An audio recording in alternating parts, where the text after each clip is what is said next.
Now, test complete. All hands heed further alarm. Hi, my name is Nick. And I'm Damien. And you're listening to the EQ-IQ podcast. This is where the independent scientist and biotech entrepreneur come to find new paths to success. Join us as we discuss strategies to launch your vision, grow your team's potential, and uncover hacks to push your career well beyond what you thought possible.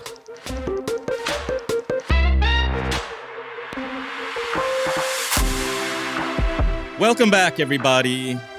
I'm Damien again, as usual, and I'm here with my co-host here, good old Nicholas. Say what's up. Hello, and welcome back to the EQ-IQ podcast. Today, we're in the studio doing part 2 of our 2-part episode on different types of support for starting a new lab or a new company, joined by a special guest. Yes. In our last episode, we talked about outsourcing, consultants, and not going at it alone. We left off talking about coaching a little bit. And so today, we're inviting a special guest, Dr. Jonathan Thon. Hi, pleasure to be here. Jonathan's here today with us to share his experiences, insights, and strategies from his own career as an entrepreneurial scientist, as well to discuss the impacts coaching has had in the world of research and development.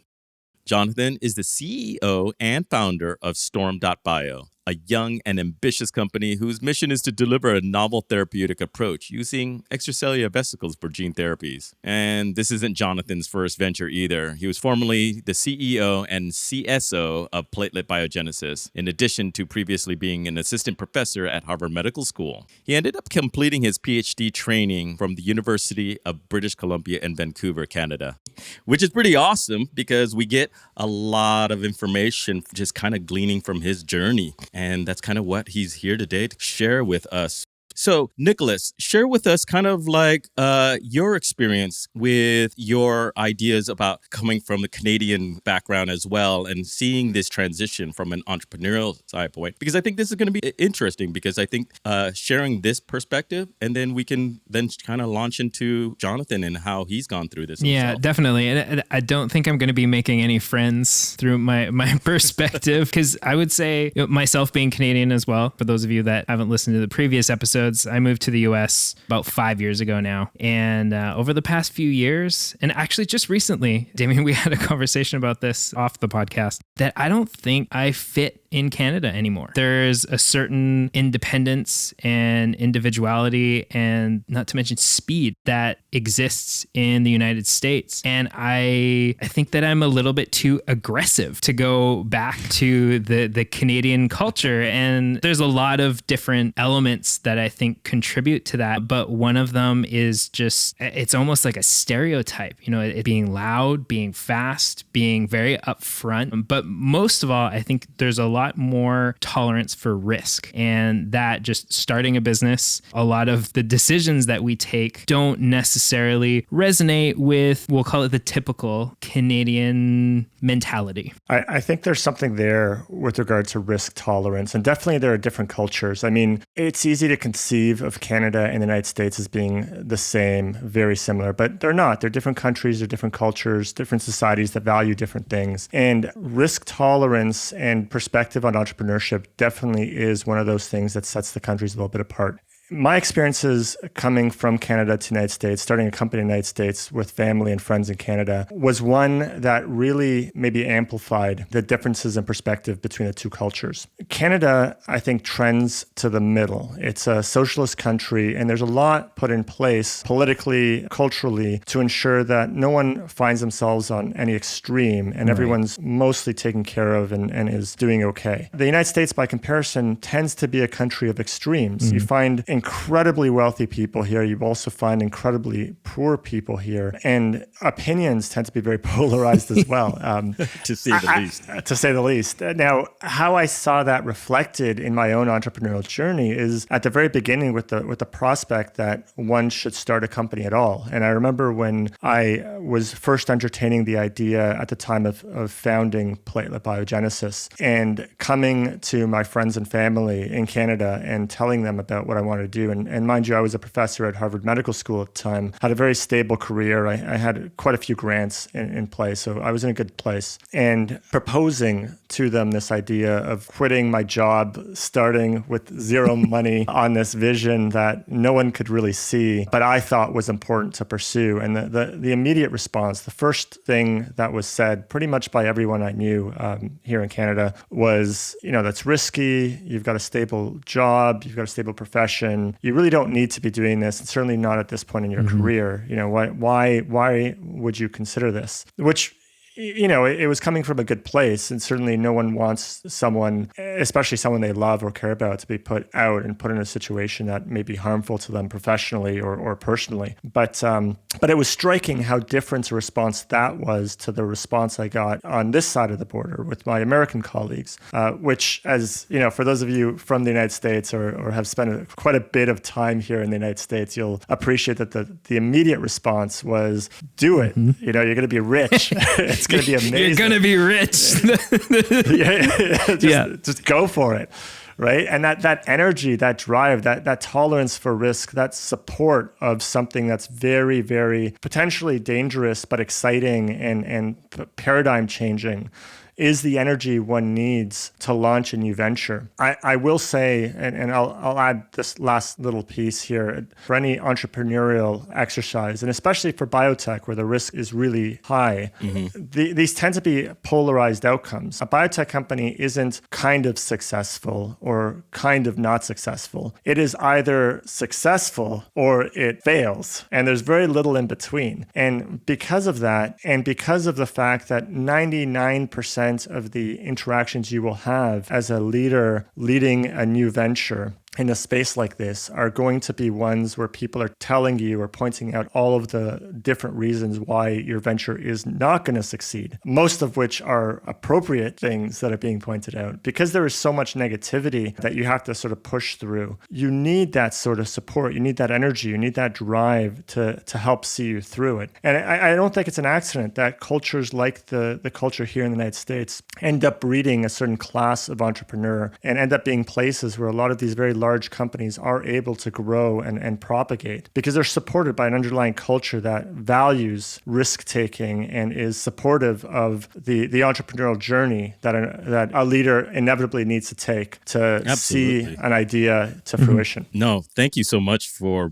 that, Jonathan. I kind of jumped into this because I know you guys weren't quite expecting me to bring in the Canadian-US kind of contrast. I jumped into it to give some kind of ground to understand these risk tolerance. And one of the things that I've known Jonathan for almost a decade and a half, and one of the things that I really appreciated about him is his boldness, his willing to take on new exciting things for the sheer fact that it's exciting. But we do understand that there is a lot of people that don't have a whole lot of high risk tolerance, right? And when we think about jumping into a venture, the culture matters significantly, at least from my experience. And when you're jumping into a new entrepreneurial venture, if you're not surrounding yourself with other individuals that are encouraging and helping you to move towards, because you do hear a lot of negative pushback towards these, quote, exciting ventures where people are constantly, with the best of intentions, trying to help you to say, all right, should you take this on? This is a lot of risk. You're going to go into debt. Yeah. You're like,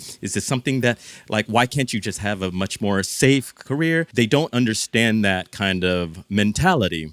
And so most often an entrepreneur or even an independent investigator has to push up against the status quo. And so I brought this up because one of the things that I loved about pairing and partnering up with Nick is because he does have this that same kind of element and same kind of fervor for exciting new ventures that not many people are willing or daring to take on. And I brought on Jonathan because he's gone through this several folds to kind of almost reinvent his career as a scientist on several different folds. And he's gone through this journey. So I kind of want to direct it a little bit, Jonathan, to what were some core elements of being a Harvard faculty, just even making that transition from a Harvard faculty to your first biotech, Just to be forthright, you had no prior entrepreneurial experience with starting a company. Is that correct? No, I hadn't done anything like this before. And certainly my academic training up until that point was entirely scientific. So I'd never even taken a business class before or a finance class, which in retrospect would have been very useful.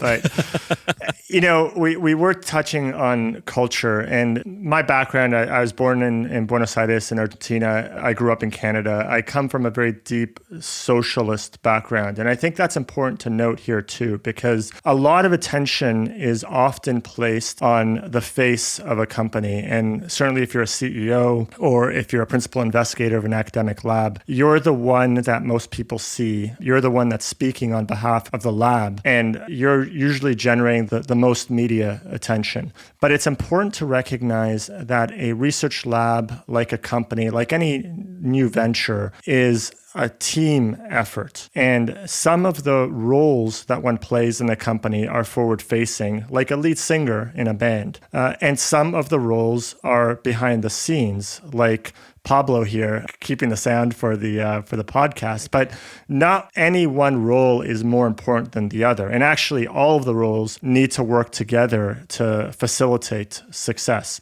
I say that because a long-winded response to your question, but one of the very interesting observations I went through during my academic journey was recognizing that while science should be cooperative, and I was definitely brought up on a culture of science being a collaborative effort, how science is practiced within an academic setting tends to be very isolating and a very individual practice. Yes, a lab is a team comprised of many different people contributing to a greater whole. And that team dynamic does very much exist in the lab. But labs within academic settings tend to be islands in and unto themselves. And they try to erect barriers to protect their science and keep others out and do something unique and different from everybody else. And it was that sentiment that resonates particularly well with me. That's not how I envisioned science needed to be done. Ironically, what I was always told going through a traditional academic training, a traditional academic career, was that industry is where one strikes off as a lone wolf, and really collaborative science happens in an academic setting. But my experience turned out to be entirely opposite, actually. I found there to be a lot more flexibility, a lot more desire to collaborate with personalities that really went into industry because they enjoyed team-based programs, team-based work. And how you organized a research team within a private company setting is actually a lot more collaborative an experience than one would same research program within an academic lab. And part of that has got to do with the career trajectories of the people involved. I mean, within an academic setting, by necessity, you're giving individuals, postdocs, graduate students, projects that they own because they need to differentiate themselves from others in that lab and certainly from their PI in order to enable them to create a brand of their own and let them strike out with the idea that they will become professors in their own right. Within a company, it is understood that everyone that's joining the company is working collectively for the greater good or the mission of that company. And so no one is granted an individual project that separates them from everybody else, but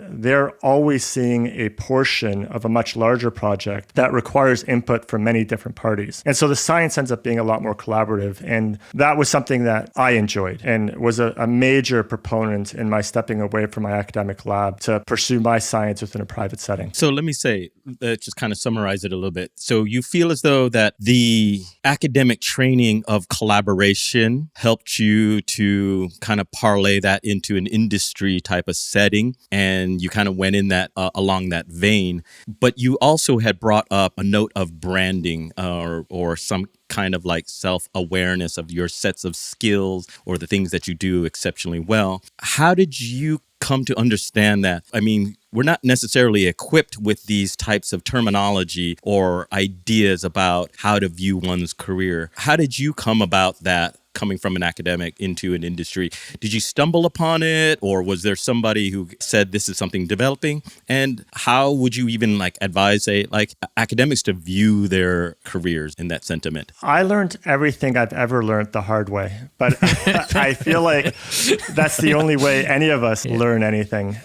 Look, the reality is that no one is born being a principal investigator. No one is born being a CEO. One learns the job, and given the fact that the job is such a unique job, one learns the job on the job. So you don't learn how to be a PI until you are a PI and then realize that there's a whole lot you need to learn very, very quickly. I think the expectation that you should figure it out by yourself is a false one. I think one needs to recognize that that no one accomplishes anything by themselves, and a lab is a composite of people. And some of those people are front and center, and some of those people are behind the scenes. And some of the people that are behind the scenes that unfortunately don't get enough credit are the people that help the PI or the leader learn how to be a leader and advance that training as quickly as they possibly can, because the learning curve needs to be steep. You don't really have a lot of time to figure things out before you're being asked to deliver into that role. And so recognizing that you probably shouldn't be going at it alone, but should be drawing from experiences of others, be they advisors, consultants, executive coaches, whomever. But the point is that there are resources that you can draw on to learn those skill sets faster than you would on your own. The challenge, of course, is that for the most part, those resources people draw on to be able to learn things much more quickly than they otherwise would are hidden, and they're very rarely talked about. And so when you're an outsider looking in, you're a postdoc getting their first position, or a young founder building their first company.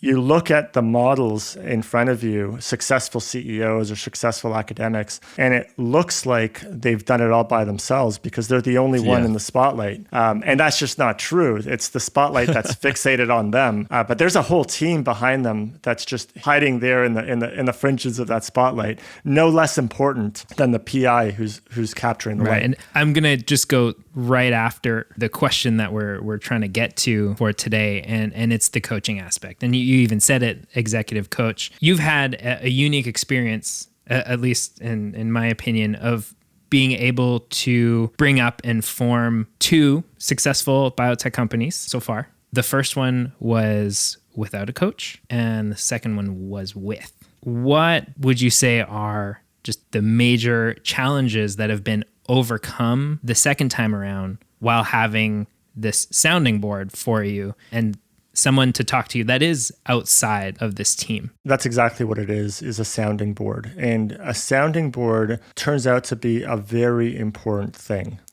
Even if its sole job is to echo what you've just said back to you, because the truth is that the role is a very isolating one and a unique one in that unless you're in that role, you don't really understand the pressures or issues driving a lot of the stress, anxiety that come with the decisions that you need to make. Now, you'll have friends that you should talk to and certainly should talk to, but those people typically aren't occupying the same role you are. And there's a lot that they just can't understand having not been in that position. And likewise, there are employees or students that work underneath you, which you really just can't speak to a lot of the challenges that you're facing because there are certain things that you really shouldn't be disclosing to them. And so what's left? If you have a partner, of course, you should be speaking to your partner, but it comes a point where your partner is tired of hearing your shit, for lack of a better word. And also they're dealing with their own things, and it's sometimes too much to put on their shoulders when you're needing to talk about these things on a regular basis, like on a daily, maybe weekly basis. And so having someone with experience managing and situations like the ones that you're facing, experiences with personalities like the ones you're engaged with that can offer that sounding board, that are contracted to you. So it's their job. You're not putting them out. This is their responsibility to be there and listen to you and then offer perspective. And that perspective ends up being really important because sometimes the perspective is everything you're saying is right. Just take a breath, and let's think about how to act on this information. And sometimes the perspective is, what I'm hearing from you is crazy. Take a step back and just let me repeat what you just said back to you, because you're going down a path that will result in action, and maybe I would like you to critically assess that action before you take it, and everything in between. The point is that it is really important. There's a lot of value in having someone to talk to model ideas out, just get sometimes things off of your chest, hear an unbiased third-party perspective on a situation that you're experiencing one way, but could be perceived a different way. And where that person is someone that you trust, that has experience in the area that you're in, that has seen a million of these problems, challenges, situations before, and can offer you also some perspective from experience that can factor into your decision making. Ultimately, what results from that are better decisions that you end up making as a leader that end up being of benefit to the company that you're leading. So yeah, it was a very different experience in my first company versus my second company without an executive coach versus with an executive coach. But I honestly strongly recommend working with an executive coach on all ventures. And I certainly won't be going back to going at it on my own. It's just, there's too much to gain from working with someone to go back to that. Here's a follow-up for you though, because I think that this will come up. So many people talk about the struggle and the difficulty being part of the entrepreneurial experience. And what we're basically talking about is a tool that is making it easier. Do you think that having a coach guide you through processes and having someone that's had experience doing that is taking away from some of those elements and not reducing the experience, but significantly changing it in a way that might not be the same had you have gone through it with more difficulty the first time? An executive coach will not make the job easier. The job is a difficult job, but they do provide context for you.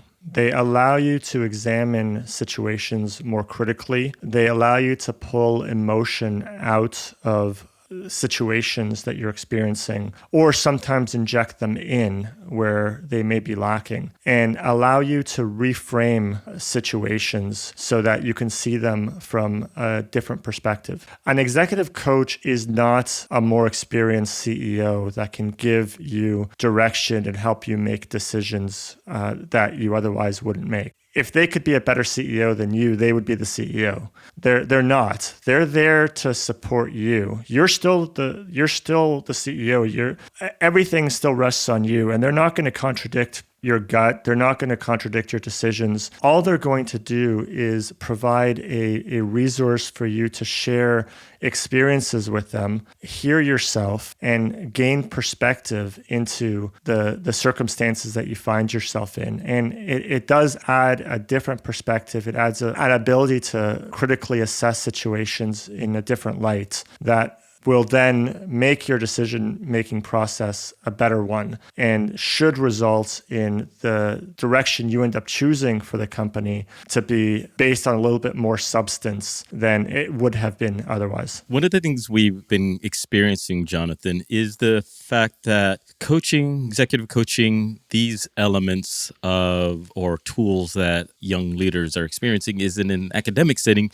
It's not as common. It's not as commonplace. We see it more in the business industry or even in all other industries. But academia still seems a little reticent on this aspect. Usually we get feedback like that's what your mentors are for, that's what HR is for. How would you frame that to an academic academic on the coaching aspects? Well, again, I mean, it's a cultural element of academic research, this idea that you should be at it on your own. And quite frankly, it doesn't need to be that way. Now, the reason executive coaches aren't proposed as a resource that is accessible to you is mostly because the people who you are approaching for recommendations on how to deal with situations have never worked with them and don't know what they are. And so it's hard for them to recommend something that they have no familiarity with. But effectively what's happening there is a propagation of the same issue, which is they got no support. And the organization they built, they somehow managed to build through much more difficulty on their own and are now advising you to do the same thing when better models have been proposed, tested, and found to work.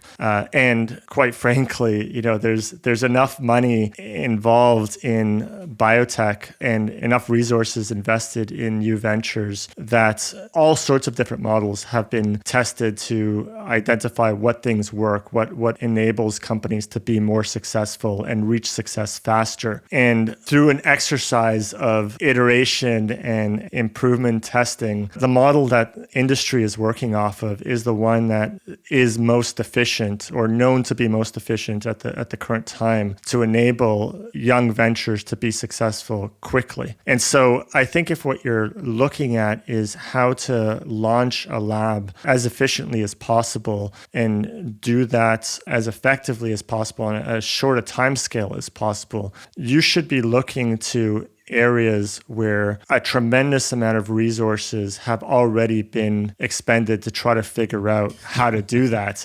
And I don't think you're going to find that executive coaching as a concept is foreign in private industry. If anything, I don't know of an executive CEO that hasn't worked with an executive coach in the past. So the idea that you wouldn't use one is crazy, but is unique to a space an academic space that's sort of been locked in time with and has patterns of management propagated by experiences of previous generations. And we really need to break that. And the idea that there isn't enough money for this in academia is just simply false because we do it. Yeah. I mean, you guys are a great example. And things that allow the science to be more successful are great places to invest capital, right? Mm-hmm. At the end of the day, what any PI should be worried about is putting resources into things that increase the likelihood of their program being successful. Mm-hmm. And this is one of those things that really does make a difference. Because a lab is so dependent on the performance of the PI and its core or key employees, that PI and their key employees need to be functioning at peak efficiency. So any dollar invested in improving their output is a dollar well spent. Yeah, I'm kind of glad you brought that up because as far as the cultural and like old ways of just the unfamiliarity of coaching, we had a client about a year ago and she had gone through the coaching experience and her division chair came up to her and she talked to the whole division about her performance. She's been doing exceptionally well. And she said that she attributed to staying focused and being on top of things through coaching. And some people were a little bit shy about it. Some people didn't know much. Her division chair came to her and was like, "Who's the number of your coach?" You could tell like he was secretive about it because he didn't want people to know. And there's this kind of like, I don't know, for the old schools, is there some kind of like stigma that you have to do it all alone or worse, because I think you and I talked a little bit about this, Jonathan, is that at a certain point when a senior faculty gets a coach, it's usually at them being reprimanded or them being so bad at them. So they're assigned a leadership coach and stuff. Yeah, if you're being assigned a leadership coach, it's because there's a problem. The whole point of engaging with a leadership coach at the very beginning is to avoid getting into a situation that will then require a third party to force someone on you, right? There are cultural differences, and maybe what we're talking about here is just a unique cultural perspective of academia here in the United States or Canada. You know, if we think about shrinks, for example, I know they hate that word, but shrinks, for example, in Argentina, it's not considered a bad thing. It's actually, I don't know a single Argentine in that country that doesn't have their person that they go to. Yeah, some therapist, someone they go to and speak to on a regular basis. It's culturally strange not to have that, and you'd be called out for it. But, in a country like Canada or a country like the United States, it's not viewed like that at all. And people tend to be a lot more protective or secretive about their experiences with a therapist. But therapists play a very important functional role. Now, executive coaches are not therapists, so that's not what I'm trying to suggest here at all. You're speaking to the cultural. It's a very different job, very different role. But I'm speaking to the cultural, to the fact that I think there are areas like private industry where the concept of working with an executive coach is assumed and expected.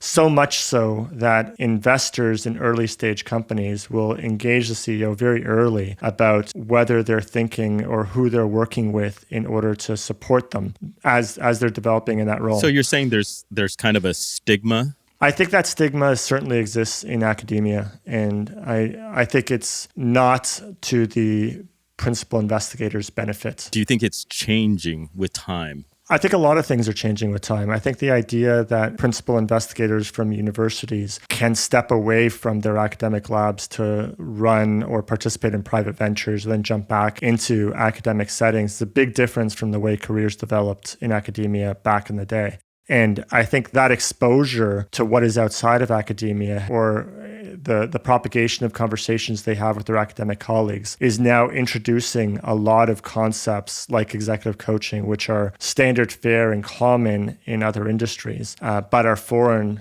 or historically foreign academia, now introducing them back into academia. And so, yes, I think this next generation or this newer generation of principal investigator academics is looking a little bit different than the previous generations. And I think they're pulling resources that have been available to others for a very long time, but are new to academics. Now, I'm kind of glad that you're bringing up the fact that younger investigators and younger entrepreneurs that are developing these new skills, or actually adopting these new skills from different aspects of their own career trajectory. Because I do see, even from our perspective, Nick and I share this constantly, is that it's much less a mentor-mentee type of thing, but more of a peer mentorship where it's kind of cross-collaboration. A lot of the younger faculty are saying we can't keep using the old ways of how we run these teams.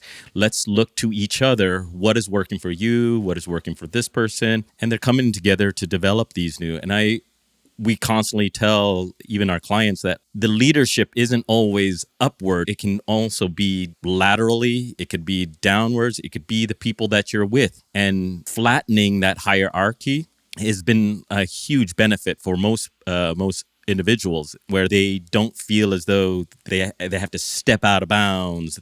If anything, they feel as though they're contributing as a single part of a whole entity or a whole vision. And we see this constantly, but the academia is still a really old ways of the ivory tower. That's the currency there. It is it's the ivory tower, but when you're, I made tenure. I made it to the top. Right. But that's in some cases, that's the goal. You're not looking at an industry or like a biotech company where the goal is to be acquired, or, if the vision is longer than that, to get that product to market, or the milestones just aren't that clear. I feel like the milestones in academia are more about the individual, which is, just kind of goes back to what Jonathan was saying earlier.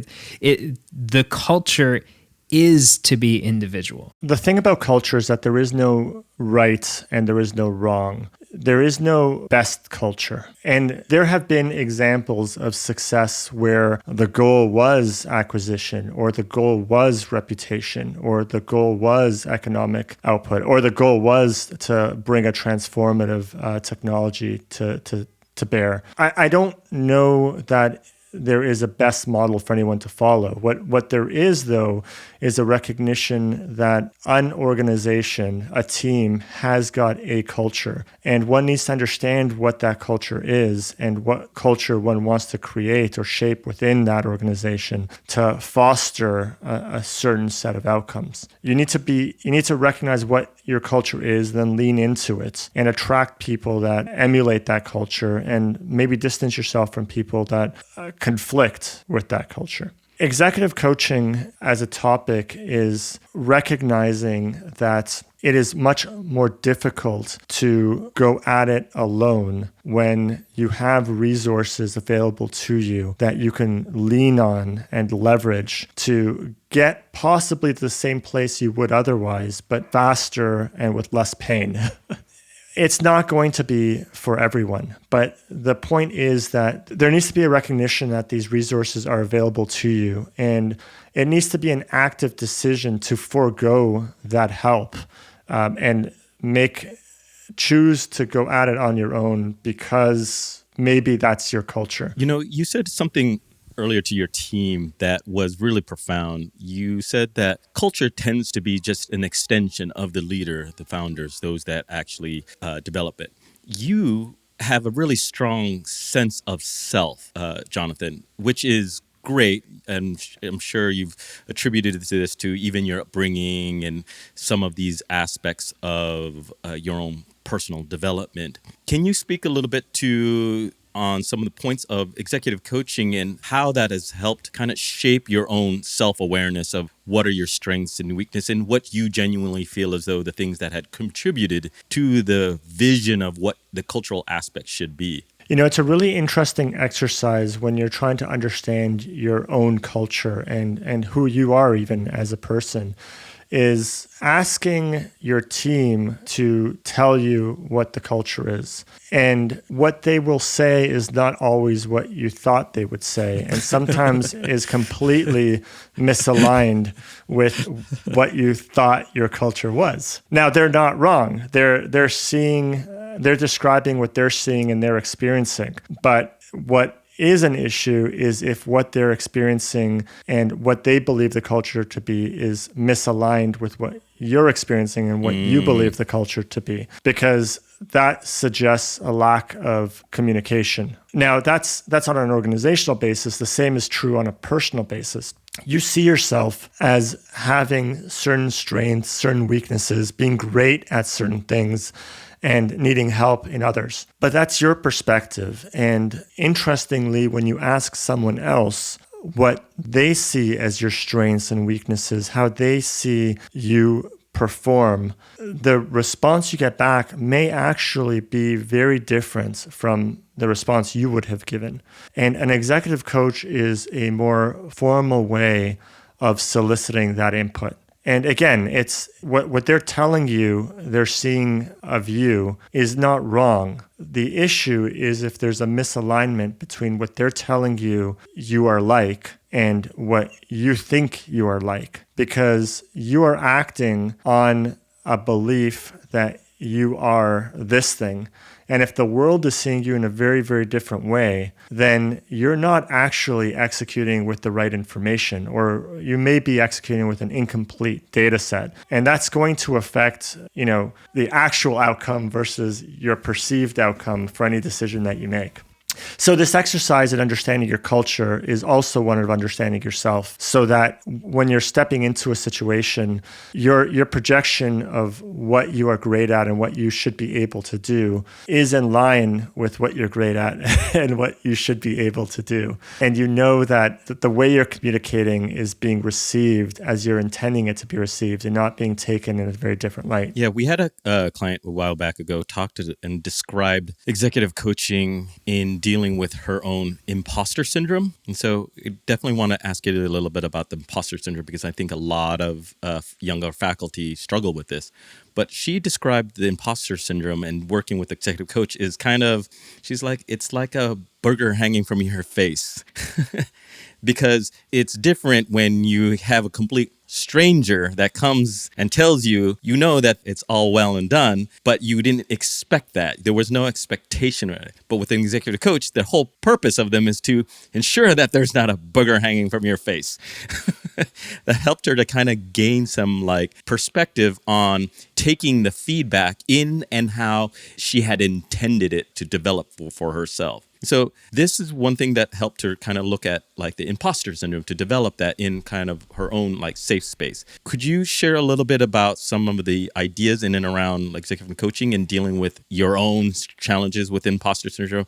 I'm not saying that you've struggled with imposter syndrome. By far, there's a lot of others that have had more challenges.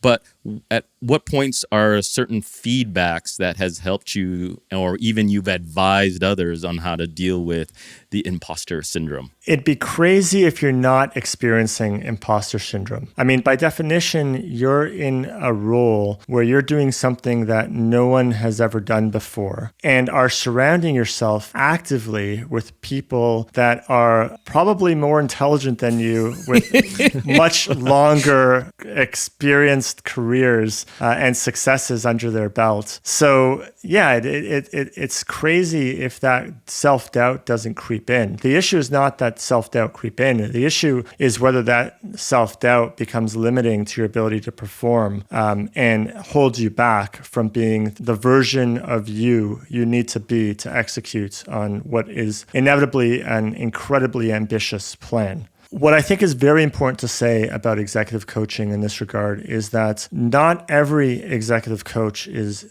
the same. And hiring an executive coach is a very personal engagement. It's one where you need to respect and you need to be able to relate with and trust the person that you're partnering with. They need to be someone who you can listen to and who you will take their feedback seriously, but aren't receiving that feedback as critical or damaging or insulting, but also aren't working with someone whose feedback is just dismissed because it's either not valued or you don't or not respected. It's a very fine balance, and I think everyone ends up finding someone different that works for them. The important thing is that those pieces need to be there because it is a very different experience hearing from your worst enemy or someone who upsets you that you have a burger on your face. It elicits a very different reaction than from someone that you trust and is looking out for your best interest, right? One becomes a very confrontational response where you feel like that person is out to get you or pointing out flaws in you, which isn't really helpful or conducive to a healthy relationship in this regard. And the other is someone who you feel is intrinsically in your corner, is out there to help you be a better you. And you can take that feedback and do something actionable with it that will then improve your performance thereafter. We're coming up to the end right now, at the top of the hour, and kind of wanted to summarize key points of some of the things that you have gotten from your own journey and executive coaching. And kind of, if you knew then what you know now, what would you tell the young Jonathan Thon jumping into this venture, which could have helped alleviate some of that intense journey? Certainly to lean more heavily on others. There are a lot of resources out there that will help make the journey easier and provide context that you just don't have at the moment because you haven't been through the journey yet. I think executive coaching is an aspect of that. There are other aspects as well, but the point is that you need to reach outside of your environment, outside of your comfort zone, see what others are using and why. And pull from those resources, because at the end of the day, there's no reason why you should be going at this alone. And there are a lot of support systems in place that will help smooth certain aspects of the transition. And they won't necessarily make the outcome any different, but they'll allow you to arrive at that outcome sooner and maybe with fewer bumps and bruises than you otherwise would experience. I mean, if those aren't great closing remarks, I don't know what isn't. Jonathan, Thank you so much. What I will say is that this is the second time around. We had technical difficulties the first time. So thank you again so much for carving out another period of time for us to speak. And finally, thank you once again for listening to another episode of the EQ-IQ podcast. If you'd like to hear more from Jonathan, he regularly shares his insight and goes into a lot more depth about practical advice and best practices in articles that he writes on Canada's University Affairs magazine website. It's called the Black Hole Archives. If you're a regular listener to our podcast, it's something that you would definitely enjoy. So I would highly suggest that you go check out those blog posts. Jonathan is also super committed to mentorship and loves giving back to our community. So we're going to go ahead and list his contact information in today's episode's show notes. If you'd like to reach out, please feel free to do so directly. Again, just go right onto the show notes. We'll have everything listed there. Finally, as always, if you'd like to hear more from Damien and myself, if you're interested in this type of coaching and would like to know more about it, please feel free to reach out to us. Go check out our other episodes, show notes, and a whole host of other information about EDC on the website at experimentaldesigns.com. I'm Nick. I'm Damien. This has been the EQ-IQ podcast.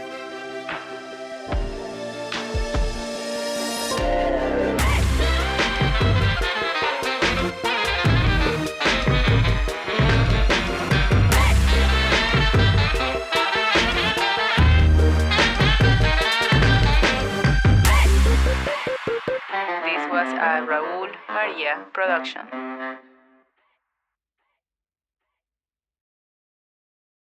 You want your dragon torching the whole thing. Kind of good to have like a Hand of the King to kind of like bounce some of these decisions. We can cut that out.